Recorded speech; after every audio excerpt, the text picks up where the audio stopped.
नमस्कार विद्यार्थी मित्रांनो, फौजी महाराष्ट्राचा या यूट्यूब चॅनलवर आपल्या सर्वांचं स्वागत आहे. विद्यार्थी मित्रांनो, आपण रेशो हा चॅप्टर सुरू केलेला आहे, बरोबर. रेशो चॅप्टरच्या काही कन्सेप्ट आपण काही कन्सेप्ट आहेत ते पाठीमागील लेक्चरमध्ये पाहिलेले आहेत. त्या कन्सेप्टला धरून आज काही प्रॉब्लेम्स आपल्याला सुरू करायचे आहेत. विद्यार्थी मित्रांनो, अतिशय इम्पॉर्टंट टॉपिक आहे. स्टाफ सिलेक्शन कमिशन GD 2023-24साठी हे सर्व जे काही उपयुक्त अशा प्रकारचे जे काही क्वेश्चन्स असतील आपण या ठिकाणी पाहणार आहोत. तत्पूर्वी आता काल ज्या प्रॉपर्टी पाहिलेल्या आहेत, मागील एपिसोडमध्ये जे काही प्रॉपर्टी पाहिलेल्या आहेत, त्या प्रॉपर्टी अगोदर तुम्ही ज्यांनी कोणी पाठीमागे लेक्चर पाहिलेलं नसेल त्यांनी ते सर्वप्रथम पाहून घ्या, जेणेकरून आज हे लेक्चर त्यांना सोपं पडेल. कारण या लेक्चरचा बेस आहे पाठीमागचं कालचं लेक्चर असणार आहे. आज जे प्रॉब्लेम असणार आहेत, कालची प्रॉपर्टी ज्या आहेत त्या आपल्याला आज प्रूव्ह करायच्या आहेत. म्हणजे कालच्या दोन प्रॉपर्टी आहेत. कोणत्या प्रॉपर्टी आहेत? रेशो कशासाठी घेतला, रेशो हा कशा प्रकारे घेतला जातो, सेम क्वांटिटी आणि सेम युनिटसाठी रेशो घेतला जातो. म्हणजेच काय, सेम राशी आणि सेम एकक असेल तर रेशो घेता येतो, ही प्रॉपर्टी. आणि त्याचप्रमाणे पर्सेंटेज हा एक रेशो फॉर्मॅट असतो. तर ह्या दोन्ही प्रॉपर्टी आहेत, त्यांचं प्रूफ आज आपण पाहणार आहोत या ठिकाणी. त्याचप्रमाणे हे जे क्वेश्चन्स असणार आहेत, कोणताही एक्झामिनर एखादा प्रॉब्लेम रेशो या चॅप्टरवरती जर तुम्हाला सोपा प्रॉब्लेम विचारायचा असेल तर कोणता विचारू शकतो, तर ते हे प्रॉब्लेम असतील. याच्यापेक्षा खालच्या लेवलला कधीही तुम्हाला प्रश्न विचारले जाणार नाहीत. कमीत कमी लेवल हीच पकडली जाणार आणि कमीत कमी हा प्रश्न किंवा याच्यापेक्षा थोडेसे कॉम्प्लिकेटेड लेवल किंवा थोडेसे कॉम्प्लिकेटेड लेवलला किंवा याच्यावरच्या लेवलचेच तुम्हाला प्रॉब्लेम विचारले जाणार आहेत. पण एक्झामिनरला जर वाटलं की एखादा प्रॉब्लेम सोपा द्यायचा असेल तर तो कोणता असेल, तर आज घेणारे जे प्रॉब्लेम आहेत तेच तुमच्यासाठी उपयुक्त ठरू शकतात. तर विद्यार्थी मित्रांनो, आता आपण या प्रॉब्लेम्सला सुरुवात करूया. बघा विद्यार्थी मित्रांनो, आता हा प्रश्न क्रमांक 1 पाहूया. जर A हा 45 km/h व B हा 75 km/h या वेगाने गाडी चालवत असेल तर A व Bच्या वेगाचं गुणोत्तर काय असं आपल्याला विचारलेलं आहे. आपल्याला काय सांगितलेली कंडिशन होती, सेम क्वांटिटी पाहिजे, बरोबर, आणि सेम काय पाहिजे, युनिट पाहिजे. ह्या दोन कंडिशन होते. आता A आणि B हे दोघांचा वेग दिलेला आहे. वेग ही काय आहे, एक प्रकारची क्वांटिटी आहे. A आणि B या दोघांमध्ये वेगाचीच क्वांटिटीबद्दल माहिती विचारली, बरोबर. दुसरी गोष्ट, त्या दोघांचा युनिट सेम आहे का, किलोमीटर पर आवर्स हे दोन्ही युनिट सेम आहेत. बघा या ठिकाणी आता या दोघांचा रेशो घ्यायचा आहे आपल्याला, A/B. वेग ही क्वांटिटी दिली आणि त्यांचं स्पीड पहा. Aचं स्पीड किती दिलं आहे, 45 km/h आणि बीचं स्पीड किती दिलं आहे, 75 km/h. हे दोन्ही काय दिले, स्पीड दिलेले आहेत. विद्यार्थी मित्रांनो, रेशो A/B लिहिलेले आहे, तर आज आपण कसं मांडू शकतो, A/B, बरोबर. याला आपण असंही मांडू शकतो 45/75, 45 km/h आणि 75 km/h. हाच फॉर्मॅट आहे सेम. किलोमीटर पर आवर्स गेलं, 15×3=45, 15×4=15×5=75. म्हणजेच काय झालं, A/B काय झालं, 3/5, बरोबर. A 3 आहे, B किती, 5 आहे. म्हणजेच A आणि Bचा रेशो किती येईल, 3:5. अशी स्टेप करत बसायची नाही. ही स्टेप आपण केलेली एक्झाममध्ये डायरेक्ट तुम्हाला ही मांडणी करायची, 15×3=45, 15×5=75. ही स्टेप एकाखाली एक मांडत बसायचं नाही. फक्त रेशोचा जो फॉर्मॅट आपण काल सांगितलेला आहे, A/B म्हणजेच काय, A/B हा फॉर्मॅट असतो, त्याच्यासाठी तो फॉर्मॅटनुसार आपण मांडणी केलेली. परंतु आपण या ठिकाणी डायरेक्टली असं करू शकतो आणि ही पद्धत वापरायची तुम्हाला. ठीक आहे, पुढील क्वेश्चन पाहूया. बघा विद्यार्थी मित्रांनो, हा प्रश्न क्रमांक 2 आहे. यामध्ये काय सांगितले, 75 मीटरचं 4.5 किलोमीटरची गुणोत्तर काय आहे? आता बघा या ठिकाणी 75 मीटर आणि 4.5 किलोमीटर बरोबर. युनिटमध्ये चेंजेस आहे. या ठिकाणी मीटर आहे, या ठिकाणी काय आहे किलोमीटर आहे. सेम क्वांटिटी सेम युनिट बरोबर. आता या ठिकाणी आणि बघा याच्यामध्ये काय सांगितलं आहे, एखादं अंतर दाखवलेलं आहे, दोघांमध्ये काय डिस्टन्स दाखवलेलं आहे. हे काय एखादा व्यक्ती 75 मीटर चालत गेलेला आहे, दुसरा व्यक्ती 4.5 किलोमीटर चालत गेलेला आहे. तर त्या दोघांचं गुणोत्तर काय, अशा फॉर्मॅटमध्ये हा प्रॉब्लेम आहे. किंवा आपण डायरेक्टली काय घेतलेलं 75 मीटरचं 4.5 किलोमीटर बरोबर गुणोत्तर काय आहे असं विचारलेलं आहे. आता सांगितलेल्या कंडिशननुसार दोघांचे युनिट काय आहेत, चेंजेस आहेत. म्हणजे युनिट जर बदल असतील, युनिटमध्ये तर काही चेंजेस असतील, तर अशा वेळी काय करायचं या ठिकाणी पाहूया. आता या ठिकाणी पहा हे काय आहे 75 मीटर आहे बरोबर, आणि दुसरं काय आहे 4.5 किलोमीटर आहे. हे काय मीटर. सर्वात महत्त्वाचं एक लक्षात घ्या, किलो हा शब्द काय दाखवत असतो आपल्याला, 1000ची पट दाखवत असतो. किलोग्रॅम, किलोमीटर म्हणजेच काय दाखवतो, किलो हा शब्द काय दाखवतो आपल्याला 1000ची पट दाखवतो. बघा या ठिकाणी 1 किलोमीटर म्हणजेच काय असतं 1000 मीटर बरोबर. 1 किलो म्हणजेच काय 1000 मीटर असतं. 1 किलो या शब्दामुळे काय झालेलं आहे 1000 जोडला गेला आहे, आणि मीटर हा शब्द काय आहे असंच आहे. म्हणजेच काय दाखवत आहे, किलो हा शब्द काय दाखवते तुम्हाला 1000ची पट दाखवतोय. किलोग्रामच्या बाबतीत पण बघा 1 किलोग्रॅम असेल बरोबर, म्हणजेच काय असतं 1000 ग्रॅम असतं बरोबर. या किलोमीटर काय झालं, हा 1000 या ठिकाणी जोडला गेला, आणि जे काही ग्रॅम आहे जी ॲज इट इज आहे. म्हणजे किलो हा सपेस काय दाखवतो आपल्याला 1000ची पट नेहमी दाखवत असतो. त्यामुळे ज्या वेळी किलो हा शब्द येईल त्यावेळी तो किलो शब्द काढून तुम्हाला काय करायचं आहे 1000ची पट दाखवायची त्या ठिकाणी. आता ते कसं वापरायचं या ठिकाणी आपण थोडक्यात पाहूया.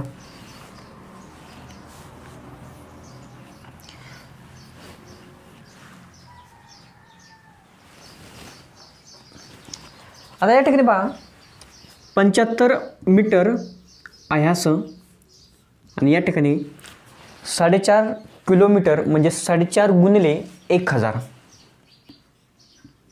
4.5 गुणिले 1000 मीटर. पट म्हणजे गुणाकार असतो, हे नेहमी लक्षात ठेवा. या ठिकाणी 2ची दुप्पट म्हणजेच काय आपण होतो 4. याचा अर्थ काय होतो 2 गुणिले 2 = 4. 2ची 3 पट म्हणजेच काय 2ची 3 पट म्हणजेच काय 2 × 6. 10ची 10 पट म्हणजेच काय 10 गुणिले 10 100. तशी 4.5ला किलो दाखवलेला आहे, आणि किलो हा 1000ची पट दाखवतो. पण 4.5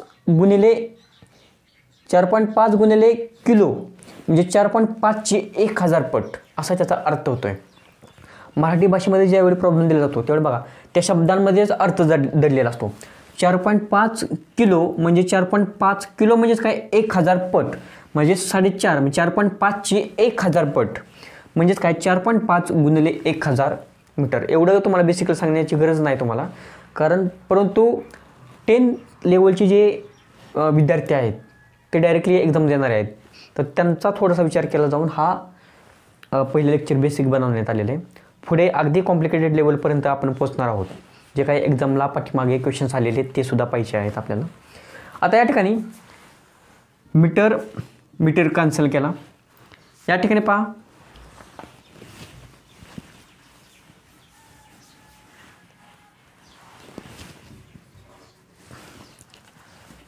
या ठिकाणी पहा 4.5 आहे बरोबर, हा काय आहे 1000, यालाच मल्टिप्लिकेशन केलं, हा जर पॉईंट काढला तर काय होईल 45 गुणिले 100 होईल.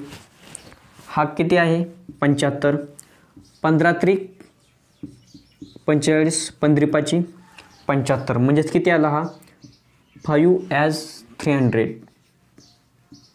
याला जर आपण हे केलं 5ने डिवाइड केलं, 5 1 5, 5 36, 1 ॲज 60. मग विद्यार्थी मित्रांनो, प्रश्न क्रमांक 3 आहे आपला. 40 किलोग्रामच्या 5 ग्रॅम बरोबर गुणोत्तर काय विचारलेले. आता यामध्ये मागाशी सांगितल्याप्रमाणे किलो हा सफिक्स असतो, तो काय सांगतो आपल्याला पट दाखवत असतो. म्हणजे 40ची पट 1000 आणि त्याचं ग्रॅम आणि 5 ग्रॅम ह्या दोघांचं काय सांगितले गुणोत्तर विचारलेले. किलो हा सफिक्स काय दाखवलं आहे 1000 पट दाखवते, म्हणजेच काय 40ची 1000 पट ग्रॅम आणि 5 ग्रॅम ह्या दोघांचं गुणोत्तर विचारलेलं आहे. जसं दिलेलं आहे तसंच आपण मान्य करूया. या ठिकाणी काय येईल, या ठिकाणी 40 गुणिले 1000, या ठिकाणी काय ग्रॅम आहे, त्याचं गुणोत्तर कशाची घ्यायचं आहे आपल्याला 5 ग्रॅम सोबत बरोबर. या ठिकाणी ग्रॅम ग्रॅम कॅन्सल होईल. यानंतर 5 1 5, 85 40, 8 गुणिले 1000 किती होईल 8000 आणि ॲज किती 1, 8000 त्यास 1 हे ह्या दोघांचं काय आहे गुणोत्तर आहे. विद्यार्थी मित्रांनो, हा प्रश्न क्रमांक 4 आहे आपला. यामध्ये काय सांगितलं आहे 2.5 लिटरचं 50 मिलीलिटर सोबत गुणोत्तर काय विचारलेले. या अगोदरचा प्रश्न काय होता किलोग्राम सफिक्सचा होता, किलोग्राम. या ठिकाणी काय मिली लिटरचा आहे. जो काही किलोग्राम आहे तर ते किलो हा सफिक्स काय सांगतो 1000ची पट दाखवतो तुम्हाला बरोबर. आणि मिलीलिटर असेल तर मिली काय सांगतो हा सफिक्स काय तुम्हाला सांगतो भागिले 1000 सांगतो. जसं किलोग्राम 1000 पट दाखवतो तसं मिली काय करतो डिवाइडमध्ये 1000 म्हणजे भागिले 1000 सांगतो. जसं सांगितलेलं आहे तसंच आपण या ठिकाणी घेऊया. 2.5 लिटरचं 50 मिली म्हणजेच काय 50 भागिले 1000 लिटर. मिलीचा अर्थच काय होतो भागिले 1000 सांगतोय. जसं कंडिशन सांगितली जसा अर्थ आहे तसं आपण या ठिकाणी लिहायचं आहे. आता बघा या ठिकाणी 2.5 काय सांगितले लिटर सांगितलेले बरोबर, हे लिटर लिहिलं LT. त्याच्यानंतर काय सांगितलं आपल्याला गुणोत्तर कशाचं पाहिजे 50 मिली काय सांगतो भागिले 1000 करा, पण 1000 या ठिकाणी घेतलं. आणि लिटर आहे असं मिली हा सफिक्स काय सांगतो भागिले 1000 करा, या ठिकाणी डिवाइडमध्ये 1000 केलेले. आता जशी कंडिशन आहे गुणोत्तर घ्यायचं आहे आपल्याला. लिटर लिटर कॅन्सल, हा शून्य कॅन्सल, जे काही रिमेनिंग आहे ते या ठिकाणी लिहूया आपण 2.5 5 भागिले 100. गुणोत्तर आणि प्रमाण याच्यामध्ये जर छेद आला डिनॉमिनेटर आला तर काय करायचं त्याची कंडिशन पाहूया आपण. या ठिकाणी काय काहीच नाही छेदामध्ये म्हणजेच काय 1 आहे. अशा वेळी तिरकस गुणाकार करायचा जेणेकरून तुम्हाला जास्त सोपं पडणार आहे. अशा वेळी तिरकस गुणाकार करायचा. तिरकस गुणाकार केला की या ठिकाणी अर्थ काय झाला 2.5 गुणिले हे 100 आहेत ॲज इट इज. 5 गुणिले 1 किती येईल 5.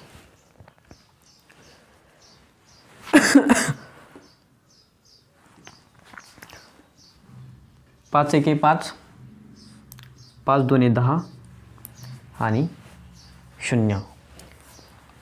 2.5 गुणिले 20. आता विद्यार्थी मित्रांनो, तुम्ही याच्यामध्ये एक थोडीशी मल्टिप्लिकेशन थोडंसं सोपं करूया आपण.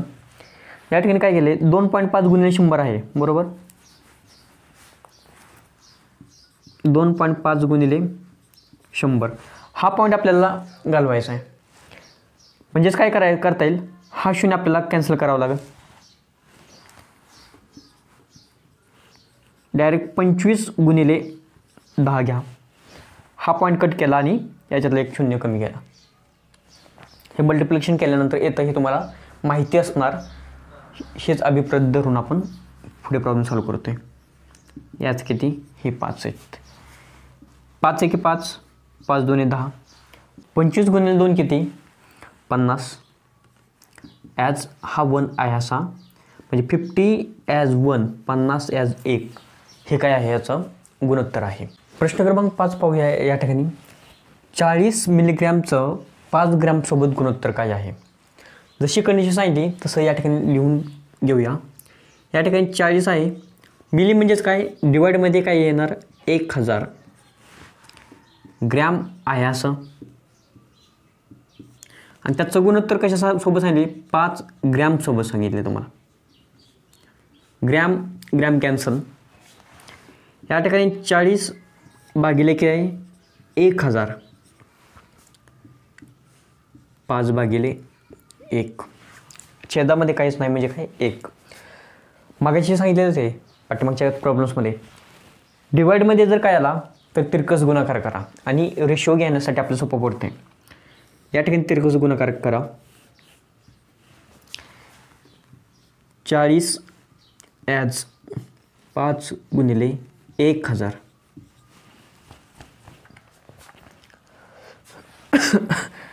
या ठिकाणी काय होईल, हा शून्य गेला. 4 1 4, 4ने याला डिवाइड केलं, 4ने याला पण डिवाइड केलं. काय येईल, या ठिकाणी 25 चौक काय असतं, 100 असतं. 100ला 4ने डिवाइड केलं तर 25 येणार. आणि 25 गुणिले 5 किती येईल, 125. म्हणजे हा रेशो काय आलेला आहे, 1 ॲज 125, 125. एकास 125 हा रेशो आलेला आहे. असंच आणखीन काही प्रॉब्लेम्स पाहूया. विद्यार्थी मित्रांनो बघा, हा एक प्रॉब्लेम अतिशय महत्त्वाचा ठरतो. तर या टाईपचे प्रश्न ऑलरेडी आलेले आहेत एक्झाममध्ये. तर हा प्रश्न कसा पाहायचा, सोडवायचा पहा. या ठिकाणी 1/2 तासाचं 72 सेकंदसोबत गुणोत्तर काय. आता या ठिकाणी बघा, पहिली प्रॉपर्टी सांगितलेली आहे, सेम क्वांटिटी सेम युनिट. या ठिकाणी टाईम दोन्हीमध्ये दाखवलेलं आहे. 1/2 तास आणि 72 सेकंद हे दोन्ही काय आहे, टाईम आहेत. म्हणजे दोघांमध्ये काय केलेलं आहे, टाईम ही क्वांटिटी, वेळ ही क्वांटिटी काय दिली, सेम दिलेली. परंतु सेम युनिट आहे का, तर या ठिकाणी काय सांगितलं आहे, एकदा तास दिलेला आहे, एकदा काय दिलं आहे, सेकंद दिलेलं आहे. आता नेहमी मोठं युनिट आहे ते छोट्या युनिटमध्ये कन्वर्ट करा तुम्ही, थोडंसं सोपं पडतं. मोठं युनिट आहे ते छोट्या युनिटमध्ये कन्वर्ट करा. एनी टाईम मॅथमॅटिक्समध्ये कुठेही नेहमी कोणत्याही प्रॉब्लेम्समध्ये तुम्हाला युनिट कन्वर्जनची वेळ आली तर शक्यतो मोठं युनिट हे छोट्या युनिटमध्ये तुम्ही कन्वर्ट करा. आता तास हे मोठं युनिट आहे, सेकंद हे त्यातलंच टायमिंगचं हे छोटं युनिट आहे. आपण तासाला काय करू, सेकंदमध्ये कन्वर्ट करूया. आता तासाला सेकंदमध्ये कन्वर्ट करायचं आहे तर आपण ते कसं करायचं आहे या ठिकाणी पाहूया थोडक्यात. या ठिकाणी सांगा, 1/2 तास सांगितले आहेत बरोबर. हे युनिट किती सेकंद आहे, सेकंदमध्ये कन्वर्ट करायचं आहे. आता एक थोडक्यात फॉर्मॅट पाहूया. 1 मिनिट म्हणजे किती असतात, 1 मिनिट, एका मिनिटामध्ये सेकंद किती असतात, 60 सेकंद. या ठिकाणी काय करा, 60 सेकंद घ्या. एका तासामध्ये किती मिनिट असतात, 1 तासामध्ये किती मिनिट असतात आपल्याकडे, 1 तासामध्ये विचार केला तर किती मिनिट असतात, 60 मिनिट. एका मिनिटामध्ये 60 सेकंद असेल. एका तासामध्ये मिनिट किती आहेत, 60 मिनिट आहेत. ही याची किती पट आहे? 1 ने 60ला किती वेळा मल्टिप्लाय करावं म्हणजे 60 येईल? 1 गुणिले 60 केलं म्हणजे ही याची पट किती आहे? 60. 1ची 60 पट 60 मिनिट होते. जशी 2ची 2 पट म्हणजे दुप्पट, बेदोने काय होतं? 4. तशी 1ची 60 पट म्हणजे काय? 1 गुणिले 60 म्हणजेच काय येतं? 60 मिनिट येतं. तसंच सेकंदाच्या बाबतीत हे याची जेवढी पट असेल तेवढी सेकंदाची पण तेवढीच पट असेल. युनिट कन्व्हर्जन बघा, ही पण याची किती? 60 पट असणार आहे. ही याची जेवढी पट असेल तशी याची पण तेवढीच पट असणार आहे. 60 गुणिले 60 किती होईल? 3600. थोडक्यात एका तासामध्ये 60 मिनिट आहेत म्हणजेच एका तासामध्ये 3600 काय आहेत? सेकंद आहेत. जर एका तासामध्ये 3600 सेकंद आहेत तर अर्ध्या तासामध्ये किती असतील? 1 तासामध्ये 3600 सेकंद. एका तासामध्ये किती? 3600 सेकंद. म्हणजे अर्ध्या तासामध्ये किती सेकंद असतील? 1/2 तास. 1800 सेकंद असतील. म्हणजे 1.5 तासामध्ये किती असतील? 0 0 8 आणि 7 14 3 आणि 1 4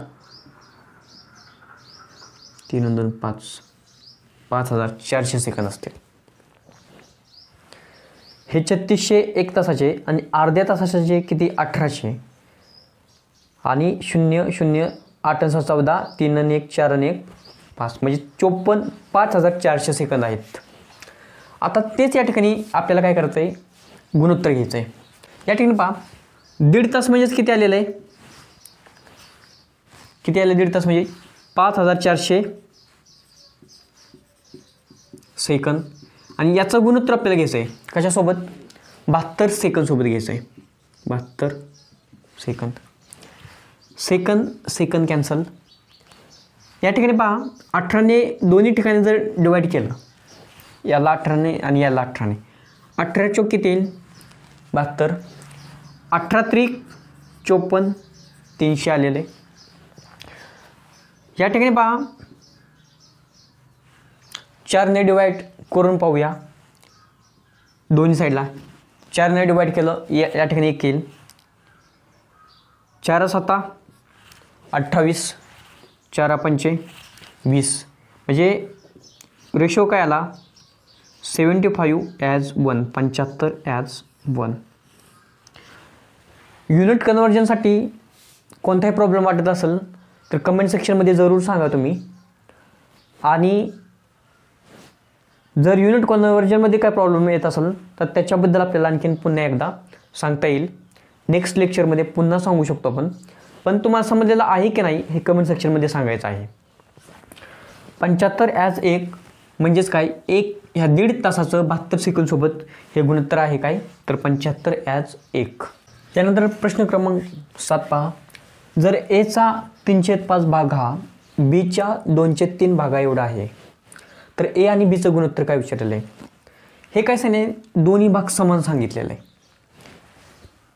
एचा 2/3 भाग हा बीच्या 2/3 भागा एवढा आहे. एवढा आहे म्हणजेच काय? दोघांमध्ये सेम दाखवलेलं आहे, सिमिलरिटी दाखवलेली, इक्वलिटी दाखवलेली. जसं दिलेलं आहे तसं आपण या ठिकाणी लिहूया. ए चा म्हणजे गणितामध्ये जर एखाद्या ठिकाणी चा आलेला असेल, ची आलेला असेल तर त्याचा अर्थ काय होतो? मल्टिप्लिकेशन एक फॉर्मॅट दाखवलेला आहे. ए चा म्हणजेच काय? गुणिले 3/5 भाग इक्वल टू बी चा 2/3 भाग आहे. बरोबर. रेशोचा एक फॉर्मॅट असतो ए ॲज बी म्हणजेच काय? ए अपॉन बी. आता या ठिकाणी ए आणि बी ह्या दोघांचा रेशो दाखवायचा आहे. बरोबर. आता यांना भागिलेच्या फॉर्मॅटमध्ये जर तुम्ही आणलं तर काय होईल? ए अपॉन बी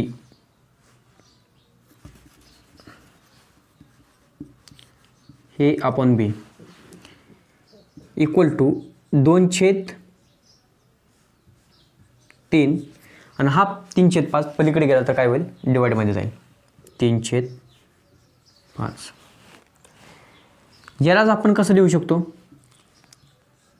2/3 गुणिले 5/3, बरोबर. काय येईल, 2×5 = 10, 3×3 = 9. म्हणजेच A/B इक्वल टू काय, 10/9. यालाच आपण कसं लिहू शकतो, जसं या फॉर्मॅट सांगितलं, A/B म्हणजेच काय, A/B. म्हणजेच या ठिकाणी काय होईल, A/B आहे हा. जसं A/B तसं 10/9 असेल तर त्यालाच कसं लिहू शकतो आपण, 10/9. म्हणजेच याचं गुणोत्तर काय झालं, 10/9. हा 7वा प्रश्न होता. आणि या लेवलचा प्रश्न तुम्हाला एक्झाममध्ये ऑलरेडी कोणत्या ना कोणत्या एक्झाममध्ये विचारलेला आहे. तर विद्यार्थी मित्रांनो, तुम्हाला आता एक प्रॉब्लेम सॉल्व करायचा आहे. तुम्हाला त्याचं उत्तर कमेंट सेक्शनमध्ये सांगायचं आहे. एक प्रॉब्लेम देतो, 100% तुम्ही सांगा सर्वांनी तुम्हाला कितपत समजत आहे, याच्यापेक्षा आणखीन फास्ट शिकवायचं आहे की नाही, किंवा स्लो, आणखीन व्यवस्थित, आणखीन याच्यातच कन्सेप्ट व्यवस्थित सांगायचे आहेत, याचा अंदाज येत राहील. त्याच्यामुळे तुम्हाला या प्रश्नाचं उत्तर कमेंट सेक्शनमध्ये सांगायचं आहे. याच्याच बेसिसवरती एक प्रश्न तुम्हाला दिला जाईल. विद्यार्थी मित्रांनो, महत्त्वाचा प्रश्न आहे हा, 12 मिनिटाचं 60 सेकंदासोबत 60 सेकंदाबरोबर गुणोत्तर किती. या प्रश्नाचं उत्तर तुम्हाला कमेंट सेक्शनमध्ये सांगायचं आहे, जेणेकरून समजेल की तुम्हाला जे काही शिकवलं जातं आहे त्याच्यामध्ये तुम्हाला कोणताही प्रॉब्लेम नाही असा आपल्याला अंदाज वर्तवता येईल, आणि कोणत्या लेवलने पुढील चॅप्टरसोबत जायचं हेही समजेल आपल्याला. तर ज्या प्रश्नाचं उत्तर तुम्ही जरूर सांगा. तर आजचं लेक्चर आपण या ठिकाणी थांबूया. पुढील काही प्रॉब्लेमसोबत घेऊया. जसं पुढं लेक्चर येईल तसं एक लेवल वाढत जाईल. त्याचप्रमाणे टेलिग्रामची लिंक सर्व मित्रांसोबत शेअर करा, आणि चॅनलला लाईक करा, शेअर करा. चॅनलची लिंक प्रत्येक ठिकाणी तुम्ही तुमच्या मित्रांसोबतसुद्धा शेअर करा. त्याचप्रमाणे विद्यार्थी मित्रांनो, करंट अफेअर जे स्टाफ सिलेक्शन कमिशन GDसाठी जे करंट अफेअरची गरज असणार आहे, बरोबर, त्याचे 20 प्रश्न 40 मार्क्स असणार आहेत. तर त्याच्यासाठी जे काही महत्त्वपूर्ण करंट अफेअर असेल तर त्याची लिंकसुद्धा तुम्हाला डिस्क्रिप्शन बॉक्समध्ये देण्यात आलेली असेल. त्याचप्रमाणे टेलिग्राम चॅनलवरती सुद्धा वेळोवेळी तुम्हाला लेक्चरची लिंक भेटत आहे. तर ते सुद्धा लेक्चर तुम्हाला पाहायचं आहे. स्टाफ सिलेक्शन कमिशन GDच्या दृष्टिकोनातूनच ते लेक्चर बनवले जात आहेत. तर त्याही चॅनलवरला तुम्ही सबस्क्राईब जरूर करा, आणि तुम्ही दोन्ही ठिकाणी अपडेटमध्ये राहा. टेलिग्रामवरती तुम्हाला मॅथमॅटिक्स लेक्चर असेल, त्याचप्रमाणे जे काही करंट अफेअरचे लेक्चर्स असतील तर ते दोन्ही तुम्हाला पाहायचे आहेत, आणि त्या दोन्ही चॅप्टरला आपण सोबत घेऊन जायचं आहे. आणि कोणत्याही प्रकारचा तुम्हाला प्रॉब्लेम वाटत असेल तर कमेंट सेक्शनमध्ये जरूर सांगायचं आहे.